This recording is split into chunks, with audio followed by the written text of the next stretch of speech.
Hello students, मैं सुधा स्वागत करती हूँ आप सबका आपके अपने चैनल तैयारी ऑनलाइन में। आज डिस्कस करेंगे क्लास 9th का वर्कशीट नंबर 18 और वर्कशीट है 14 अगस्त 2020 का।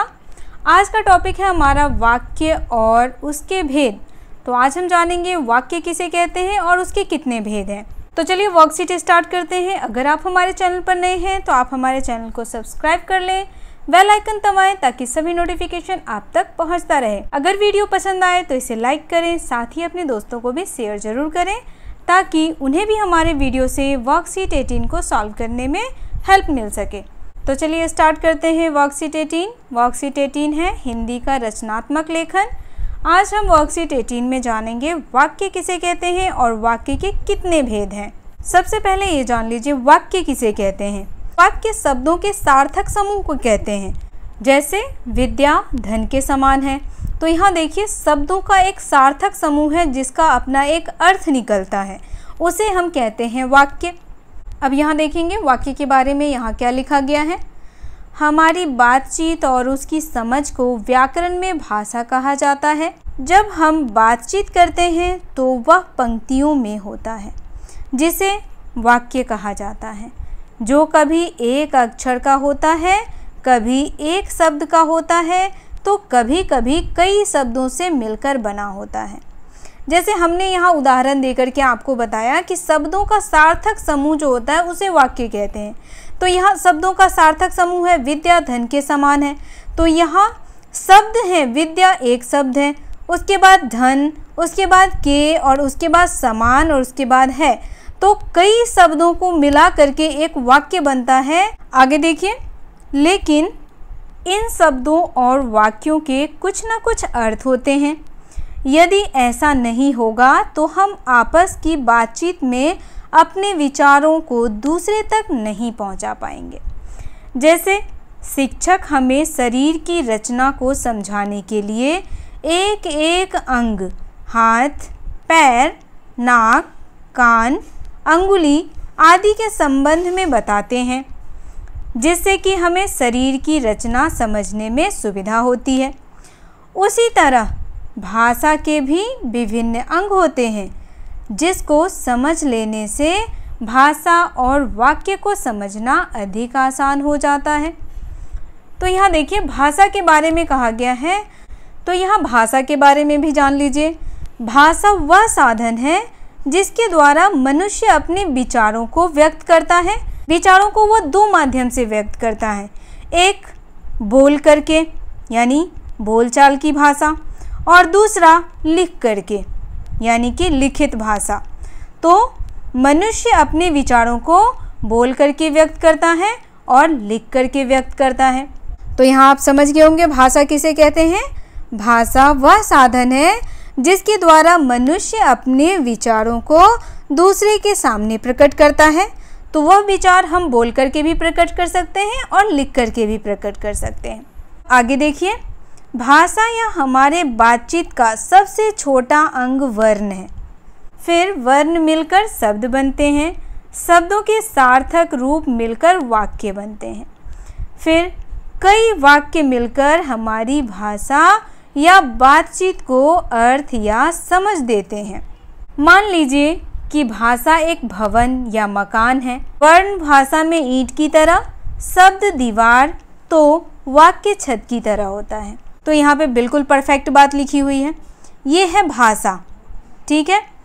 अब भाषा कैसे बना, तो भाषा वर्ण, इसमें वर्ण भी मौजूद है और वर्णों से बना शब्द, वर्णों को मिलाकर के क्या बना शब्द, और शब्दों को मिलाकर के क्या बना वाक्य। इसीलिए यहाँ पे कहा गया है कि भाषा एक भवन या मकान है जो किन किन चीज़ों से मिलकर बना है, वर्ण से मिलकर बना है और शब्द से मिलकर बना है और वाक्य से मिलकर बना है। आगे हमारा है इन सब से मिलकर भाषा रूपी भवन तैयार होता है। हम कह सकते हैं वाक्य सार्थक शब्दों का ऐसा समूह है जिससे कोई समझ या भाव या विचार प्रकट होता है। वाक्य के तत्व तथा उसके अंग भी होते हैं। वाक्य को उद्देश्य और विधेय दो भागों में बांटा जा सकता है। तो वाक्य को कौन कौन से भागों में बांटा जा सकता है? उद्देश्य और विधेय। वाक्य में उद्देश्य भी होता है और विधेय भी होता है। अब देखेंगे उद्देश्य क्या होता है। उद्देश्य वाक्य का वह अंग होता है जिसके बारे में कुछ कहा जाए। यह मुख्य रूप से कर्ता होता है। अब जैसे मैंने यहाँ कहा विद्या धन का समान है, तो हमने यहाँ पे किसके बारे में कहा? हमने यहाँ पे विद्या के बारे में कहा। तो विद्या क्या हो गया? उद्देश्य। और बाकी जो बच गया धन के समान होता है, इसे क्या कहेंगे? यह हमारा विधेय हो गया। अब जैसे यहाँ उदाहरण भी दिया हुआ है, जैसे बच्चे खेलते हैं। इस वाक्य में बच्चों के बारे में कहा जा रहा है, अतः बच्चे वाक्य के उद्देश्य या कर्ता हैं। वाक्य में उद्देश्य या कर्ता के विषय में जो कुछ कहा जाता है वह विधेय कहलाता है। मैंने आपको यहाँ पे उदाहरण देकर के बताया था, शब्दों के सार्थक समूह को वाक्य कहते हैं, यानी शब्दों का सार्थक समूह। अब वाक्य को दो भागों में विभक्त किया गया, एक हो गया उद्देश्य और दूसरा विधेय। ठीक है, उद्देश्य यानी जिसके बारे में कहा जा रहा है। तो हमने यहाँ पे उदाहरण लिया था किसका? हमने उदाहरण लिया था विद्या धन के समान है। तो यहाँ पे किसके बारे में कहा जा रहा है? तो यहाँ पे कहा जा रहा है विद्या के बारे में। विद्या किसके समान है? तो धन के समान है, और धन के समान जो है वह विधेय हो गया। तो उसी तरह यहाँ पे भी एक उदाहरण देकर के हमें समझाया गया था, बच्चे खेलते हैं। तो यहाँ पे बच्चे क्या हो गए? यहाँ जो बच्चे हैं वह हो गया हमारा उद्देश्य यानी कर्ता, और बाकी खेलते हैं हो गया इसका विधेय। मेरे ख्याल से ये आपको समझ में आ गया होगा। अगर ना आए तो आप हमें कमेंट करके पूछ सकते हैं। अब आगे देखिए, गीता टीवी देखती है। वाक्य में गीता के बारे में कहा जा रहा है कि वह टीवी देख रही है। टीवी देखना ही विधेय है, यानी जिसके बारे में जो बातें कही जा रही है वह विधेय हो जाता है, और जिसके बारे में कहा जा रहा है वह उद्देश्य। अब देखिए यहाँ पे गीता हो गई उद्देश्य, और गीता के बारे में कहा जा रहा है क्या? कि वह टीवी देखती है। तो टीवी देखना क्या हो गया? विधेय। चलिए आगे बढ़ते हैं। इन्हीं दो आधारों पर वाक्य के विभिन्न भेद किए जाते हैं। किस आधार पर? तो उद्देश्य के आधार पर और विधेय के आधार पर। रचना और अर्थ के आधार पर वाक्य के विभिन्न भेद किए जाते हैं। अब यहाँ देखिए, रचना के आधार पर वाक्य को तीन भागों में विभक्त किया गया है। पहला हो गया हमारा सरल वाक्य, दूसरा हो गया संयुक्त वाक्य, और तीसरा हो गया मिश्रित वाक्य। अर्थ के आधार पर वाक्य के 8 भेद किए गए हैं। वो 8 भेद नीचे दिया हुआ है। अब यहाँ देखिए, पहला हमारा है विधानवाचक वाक्य। विधानवाचक वाक्य किसे कहते हैं? ऐसे वाक्यों में किसी कार्य, वस्तु या स्थिति के बारे में सामान्य जानकारी दी जाती है। अब देखिए, उदाहरण देकर के भी हमें बताया गया है, जैसे बच्चे क्रिकेट खेल रहे हैं, मैं पढ़ रहा हूँ, वह जा रहा है। तो यहाँ क्या हो रहा है? यहाँ किसी सामान्य कार्य की जानकारी दी जा रही है। दूसरा है हमारा निषेधवाचक। निषेध कहने का अर्थ ही होता है बच्चों नकारात्मक, जिसमें नहीं शब्द जुड़ा हो। अब हम यहाँ देखेंगे इसका परिभाषा क्या दिया हुआ है। तो जिन वाक्यों में किसी कार्य के न होने अर्थात उसका निषेध होता है, उसे कहते हैं निषेधवाचक वाक्य। उदाहरण के तौर पे समझिए, तुम मेरी बात नहीं सुनोगे। तो यहाँ नहीं शब्द किसको सूचित करता है? तो निषेध को सूचित करता है। तो इसे हम कहते हैं निषेधवाचक वाक्य। जैसे तुम नहीं खाओगे, तुम स्कूल नहीं जाओगे, ऐसे वाक्य जो हैं वह निषेधवाचक वाक्य में आते हैं। अब तीसरा देखिए, तीसरा है हमारा आज्ञावाचक वाक्य। हम सभी जब किसी से आज्ञा मांगते हैं, जैसे हम सब स्कूल जाते हैं, तो स्कूल में अगर हमें कहीं जाना होता है तो हम क्या करते हैं? आज्ञा लेते हैं अपने टीचर से। तो यहाँ देखिए, पहले इसकी परिभाषा जान लेते हैं। जिन वाक्यों से आज्ञा, उपदेश, अनुमति, प्रार्थना आदि के भाव प्रकट हों, उसे कहते हैं आज्ञावाचक वाक्य। जैसे अभी बाहर रुको, तो यहाँ पे आज्ञा दी जा रही है कि अभी तुम्हें कहाँ रुकना है, बाहर। और जैसे मान लीजिए हमें छुट्टी चाहिए, तो हम स्कूल में क्या बोलते हैं, क्या मैं घर जा सकता हूँ। चौथा भेद है हमारा विस्मयवाचक। विस्मयवाचक शब्द को सुनने से ही ऐसा लगता है जैसे भ्रम, खुशी, घृणा आदि शब्द को व्यक्त करता है। कौन?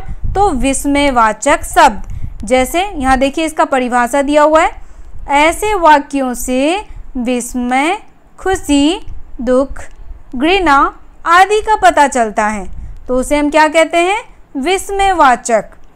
अब जैसे देख लीजिए, कहते हैं ना छी, यहाँ कितनी गंदगी है, तो यहाँ किस चीज़ का सूचक है ये, तो ये छी जो है वह घृणा का सूचक है। और अगर मान लीजिए हम बहुत खुश हैं, तो क्या बोलते हैं, कहते हैं वाह आज कितना अच्छा दिन है, तो वहाँ खुशी झलकता है। अगर दुख है तो क्या कहते हैं, ओहो कैसे ये सब हो गया, तो वहाँ हम दुख प्रकट कर रहे हैं। चलिए उदाहरण के तौर पे भी समझ लेते हैं। शाबाश, ऐसे ही अच्छे अंक लाते रहो, तो यहाँ पे शाबाशी दिया जा रहा है, खुशी व्यक्त किया जा रहा है। एक चीज़ और ध्यान दें, विस्मयवाचक शब्द का जो है वह चिन्ह इस तरीके से होता है, ये चिन्ह है विस्मयवाचक का। ठीक है, चलिए अगला भेद हमारा है प्रश्नवाचक, यानी जिससे प्रश्न पूछा जाता है। इसकी परिभाषा देख लीजिए पहले। जिन वाक्यों से किसी प्रकार का प्रश्न पूछा जाता है उसे कहते हैं प्रश्नवाचक वाक्य।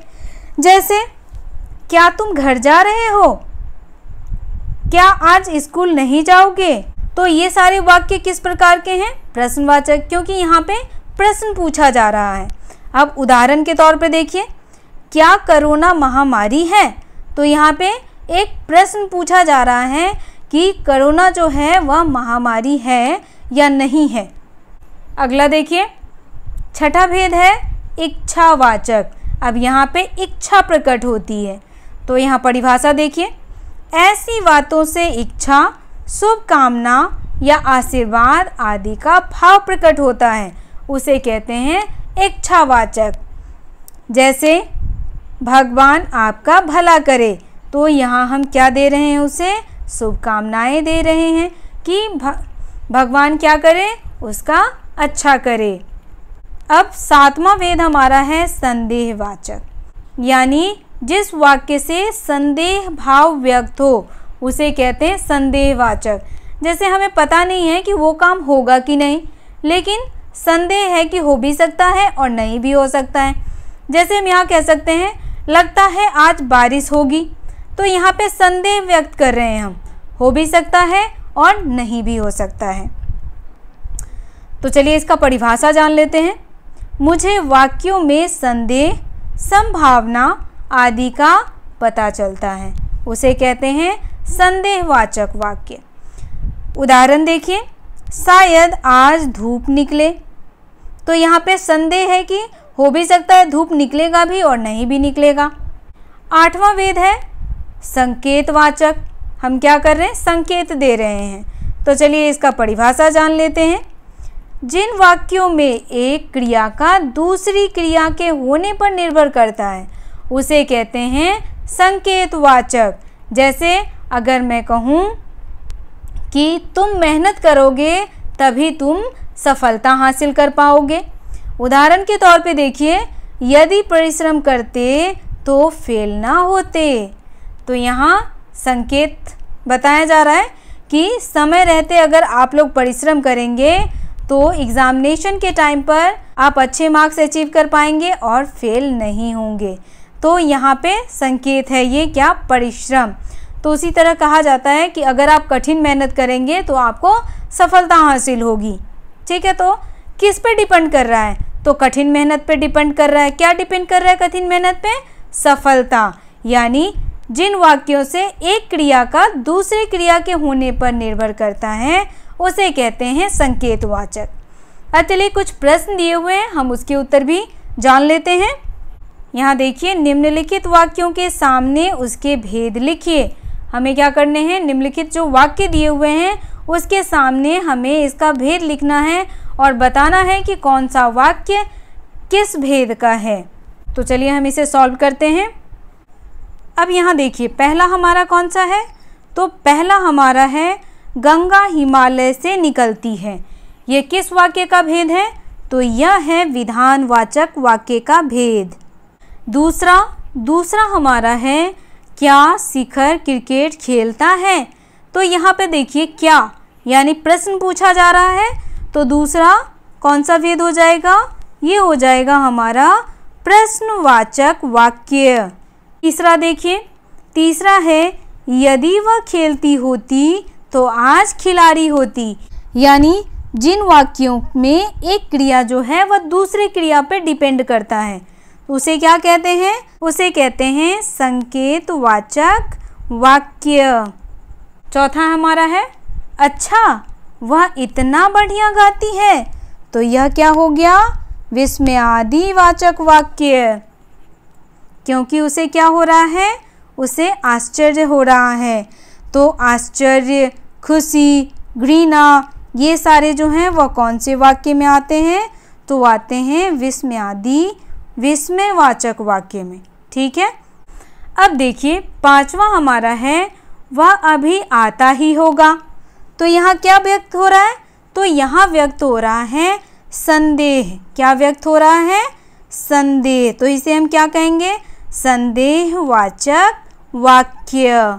अगला देखिए, अगला हमारा है कई दिन से धूप नहीं निकला। अब यहाँ नहीं है, नहीं शब्द किसके लिए प्रयुक्त होता है, निषेधवाचक वाक्य के लिए। जो वाक्य नकारात्मक हो उसे कहते हैं निषेधवाचक वाक्य। अगला वाक्य है आपकी यात्रा सुखद हो। आपकी यात्रा कैसी हो, सुखद हो। तो यहाँ हम क्या कर रहे हैं, शुभकामना दे रहे हैं, तो ये हो जाएगा इच्छावाचक वाक्य।